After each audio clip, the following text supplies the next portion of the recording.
Hi, it's Lisa. I've made a few videos in the past about Christianity and veganism, and I've got a whole playlist of videos on that. But this video, I wanted to focus more on fish and how Jesus eating fish isn't the same as us eating fish today. So this was prompted by a Facebook post that I put up last night. It was a video about a young girl who caught her first fish, and she was obviously distressed by it. Someone commented underneath saying that fish don't feel pain in the same way that humans do, and I do agree with that, but fish not feeling pain in the same way as humans doesn't mean that they don't feel pain. I did link to Bite Size Vegan's video about fish feeling pain, and I recommend checking that video out if you're interested in that area. Then the person commented, Jesus ate fish.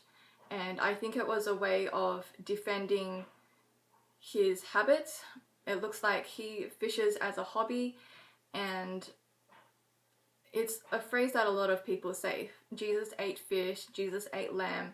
So how is that different for us? If people are Christian and they look to Jesus as someone that they follow, then if Jesus does something, then that should make it all right for us. But I don't think that that's the case for meat eating or eating fish, and I'll explain that soon.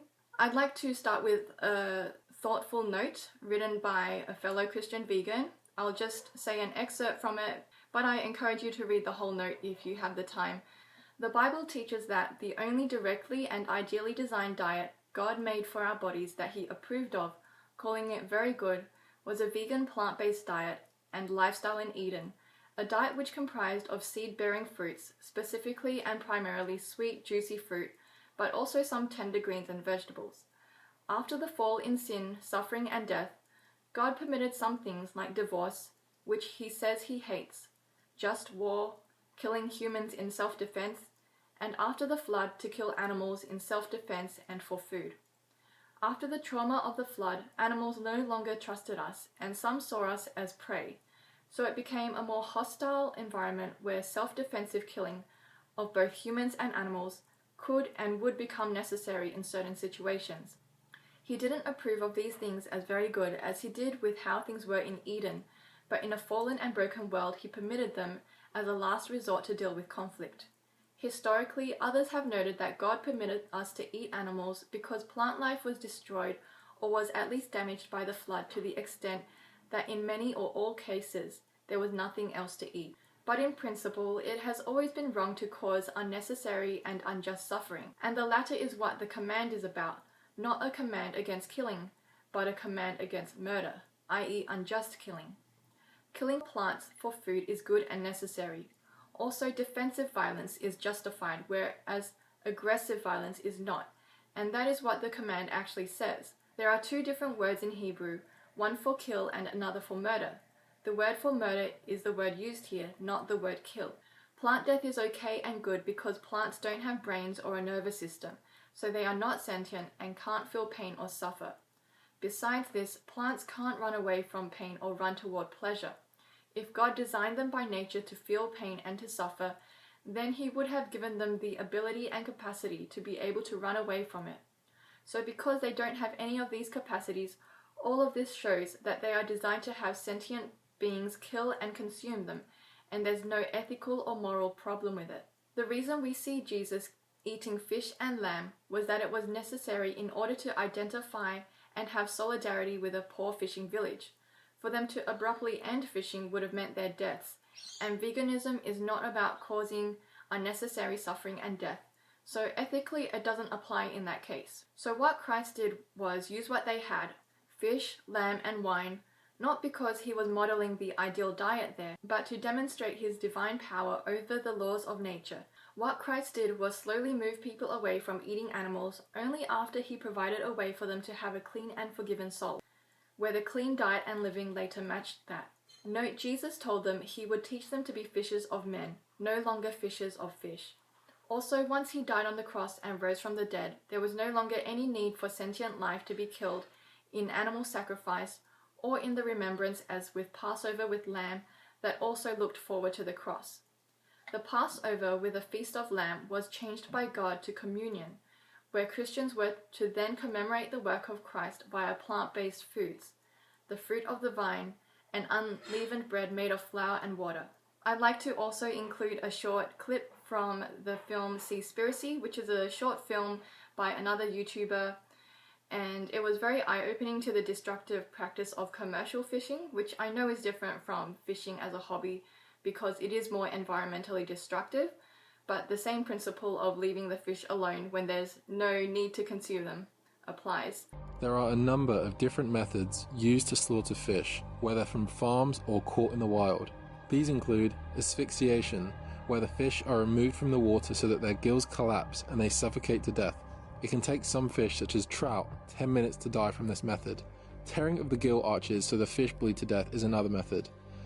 It can take up to 4 minutes for the fish to die. Hoisting the fish from the water with a hook and then forcing a spike through their brain is often used on tuna. Decapitation is another method, while some fish are even sold alive and killed by the user, such as at a restaurant or a consumer. Some will try to justify the consumption of fish based on their apparent lack of intelligence, memory, and ability to feel pain. Research has shown that several fish species have accurate memories that can last several days or even years in the case of migrating salmon. Some fish will migrate across thousands of miles of ocean, returning to spawn at the location where they themselves were spawned.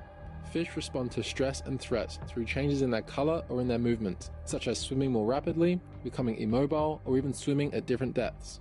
Research has shown that some fish, particularly trout, show fear and avoidance behavior towards unknown or unfamiliar objects and have been found to take their time before approaching these objects, sometimes even avoiding them altogether. Also, if you're a Christian, you'd believe that God would want us to take care of our physical bodies. Fish is not a health food. Fish are low in antioxidants and phytonutrients, but are a leading source of mercury, dioxins, neurotoxins, arsenic, DDT, putrescine, AGEs, PCBs, PDBEs, even prescription drugs. And fish consumption has been linked to lower child intelligence, lower sperm counts, more symptoms of depression, anxiety and stress, and earlier puberty. Fish consumption is also responsible for migrating fish bones, allergenic fish worms, gold dust, retinopathy, mad fish disease, greasy orange rectal leakage, new corpse smell, obesogens, biomagnification, a form of amnesia, cataracts, and the fecal contamination of sushi. Eating organic fish may not significantly lower the industrial pollutant exposure. Saturated fat and cholesterol are also present in fish. A healthier source of long-chain omega-3 fatty acids such as EPA and DHA may be plant-based omega-3 supplements derived from algae. They provide omega-3s without the toxic waste. Fish also contain unsafe levels of polychlorinated biphenyls, which are dangerous chemicals that have been linked to neurological problems and birth defects in babies who have been exposed. A plant-based diet automatically reduces your exposure to these chemicals. Touted as a health food, fish has a reputation for being heart healthy. People who opt for fish to try and protect their hearts might not realize that fish is often high in cholesterol. While a 3-ounce T-bone steak contains 70 milligrams of cholesterol, just 3 ounces of shrimp contain 161 milligrams. Numerous studies have shown that dietary cholesterol consumption corresponds with an increased risk of artery blockage. While fish contain omega-3 fats, most of the fat in fish is not healthy. Between 15 and 30% of the fat in fish is actually saturated fat, which stimulates the liver to produce more cholesterol. High-fat foods are associated with poor heart health outcomes. The good news is that by eliminating foods that contain cholesterol, like fish, and opting for more naturally cholesterol-free plant foods, people can reduce both their cholesterol levels and their risk of heart disease. Not only is the elimination of animal products healthy for us, but it is hugely beneficial for the planet and for the other animals that inhabit the sea and the earth with us. Becoming vegan and reducing your body count and environmental footprint is easy.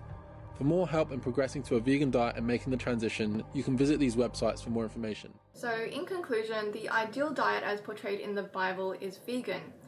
This view makes sense because we know that a lot of diet-related illnesses are related to the consumption of meat, eggs and dairy, including fish.